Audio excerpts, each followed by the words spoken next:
Neutral చేయండి. మళ్ళీ left కొంపండి, left కొంపండి అన్న. అది ఫస్ట్ గేర్. న్యూట్రల్ చేయండి. ఇప్పుడు సెకండ్ గేర్ వేయండి. మళ్ళీ న్యూట్రల్ చేయండి. థర్డ్ గేర్ వేయండి. అట్లా ఫోర్త్ గేర్ వేయండి. న్యూట్రల్ చేసి న్యూట్రల్ చేయండి. రైట్ గేర్లు వేయాలన్నమాట. సీట్ బెల్ట్ పెట్టుకోండి.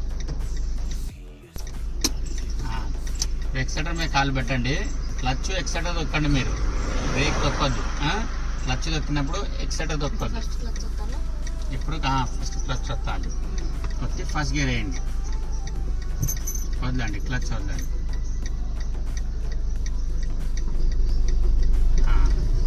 ఇప్పుడు మళ్ళీ వదిలినట్టు అనిపించినప్పుడు ఎక్సెటర్ తొక్కాలి. కాలు కింద పెట్టద్దు. రెండు ఇలానే ఉండాలి స్ట్రైట్గా.